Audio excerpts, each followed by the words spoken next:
মামা আয়ান। আয়ান মামা হয় না গোপালের সম্পর্কে? দুঃসম্পর্কের মামা।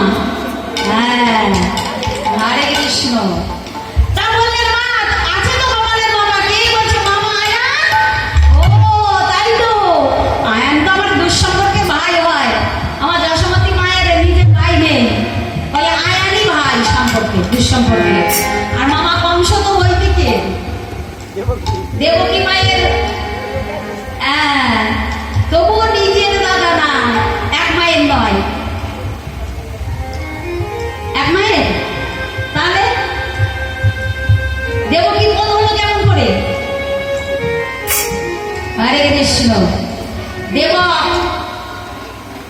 রাজা উগ্রসেনের ভাই দেবক, সেই দেবকের 7 কন্যা ছিল। 7 কন্যার মধ্যে সব থেকে বড় যে সে হলো দেবকী। রাজা কংস তার ভাইদের হত্যা করে একছত্র রাজা হয়েছে, পিতাকে কারাগারে রেখে তখন মনে মনে ভাবলেন একটা বোনও নেই যে তাকে নিয়ে একটু শান্তিতে দিন কাটাবো, যদি একটা বোন হতো। তাই কাকা দেবককে বলে দেবকীকে দত্তক নিলেন রাজা কংস। হরে কৃষ্ণ। বুঝতে পেরেছেন? কাকা তো বোন দত্তক নিয়েছিলেন। আর দেবক কংস রাজার অত্যাচারের ভয়ে রাজি হয়ে গেলেন। তাই তখন থেকে কংস রাজার বোন হলো দেবকী। হরে কৃষ্ণ। তাই দেবকী পুত্র গোপাল। হরে কৃষ্ণ। কিন্তু আমরা তো জানি যশোমতী মায়ের পুত্র গোপাল, এটাই তো প্রমাণ হয়েছে বাবা প্রভাসযোগ্য লীলায়, তাই না? রাধে রাধে। জন্ম নিল দৈবকীর উদরে, মা ডাকিল যশোদারে। যশোমতী মাই আসল মা, গর্ভে ধারণ করলে বাবা মা হয় না। হরে কৃষ্ণ। তা যাই হোক, তখন বললেন আছে তো কে? মামা আয়ান। তা বললেন মামা ভাগ্নে এক পথে করারে ভোজন।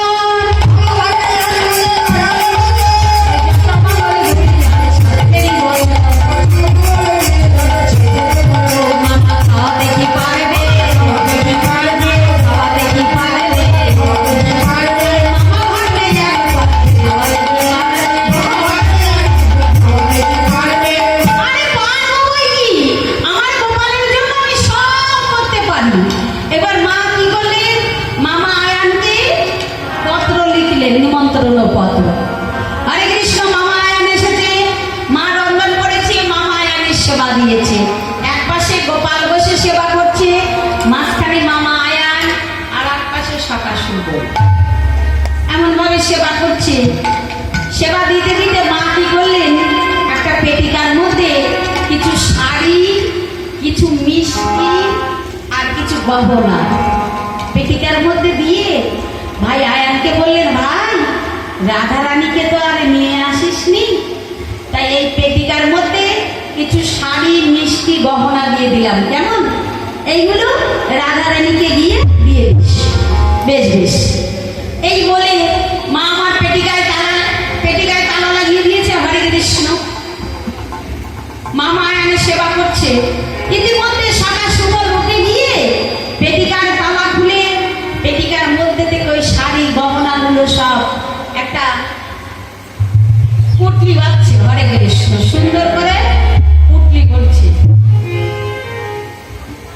সখা কৃষ্ণ মনে মনে ভাবলেন, এই রে সুবলটা সেবা সম্পূর্ণ না করে কোথায় গেল দেখি তো।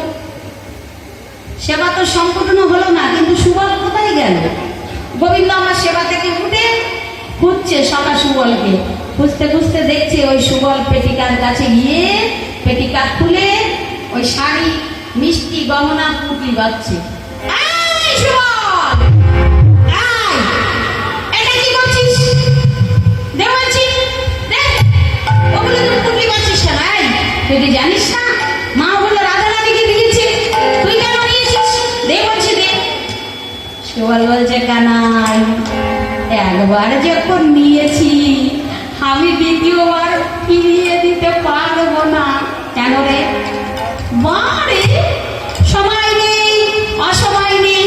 তুই যখন তখন আমায় বলিস, সুবল একটু আমার বামে দাঁড়া, আর তখনই আমার মাথায় ঘোমটা টেনে রাধা রানীর মতো করে সেরিয়ে তো বামে দাঁড়াতে হয়। তাই আমি নিয়েছি যখন বেশ করেছি, আমি নিয়েছি তো বেশ করেছি। কি করবো জানিস? সেইগুলো নিয়ে আমি রানী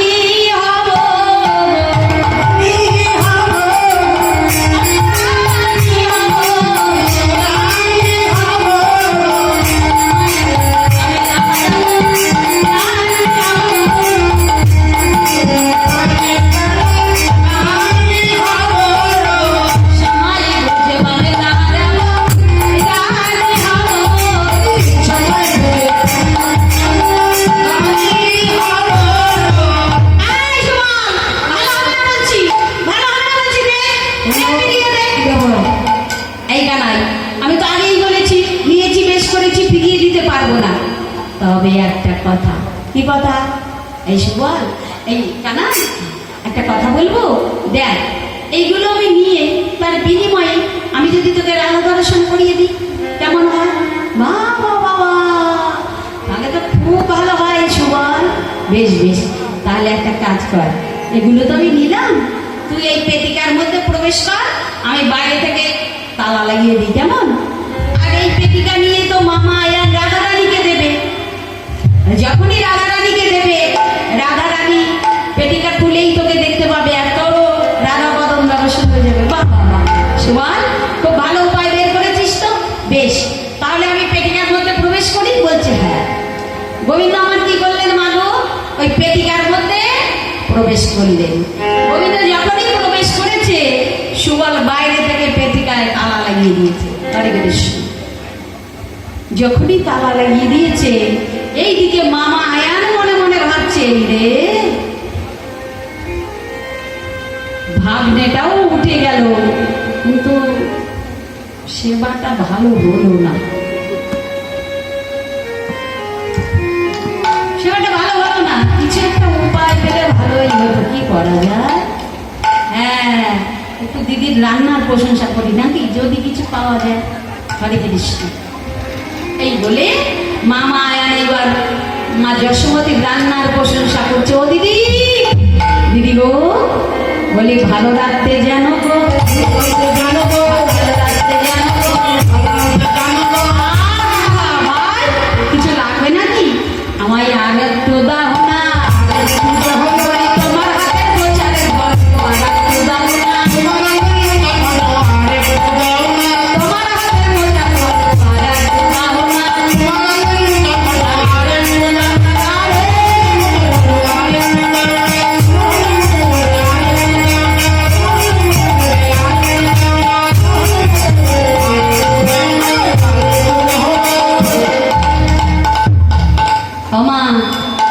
কথাটি মিথ্যা নয়, বাস্তব জগতেও দেখবেন, যদি কোনো মায়ের রান্নার প্রশংসা করা যায়, দিদি আজকে রান্নাটা যা করেছো না ফাটাফাটি, তাহলে কি হবে গো?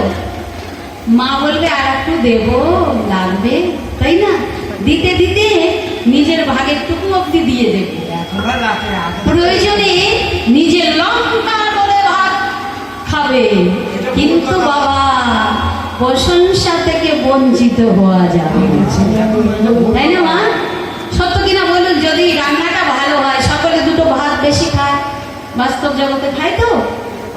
হ্যাঁ, আপনি মেপে চাল নেবেন, আর এখনকার দিনে তো সব মাপাই রান্না করে, যে সকালবেলায় ভাত খাওয়া যাবে না, রাত্রে খাওয়া যাবে না, রাত্রে রুটি, অধিকাংশ বাড়িতে রাত্রে রুটি, তাই না? রুটি হালকা, আর দুপুর বেলায় দুটো ভাত, তাহলে তো মেপে নিতে হবে, নইলে ভাত বেশি হয়ে গেলে আবার বাসি হয়ে যাবে ভাত। হরে কৃষ্ণ।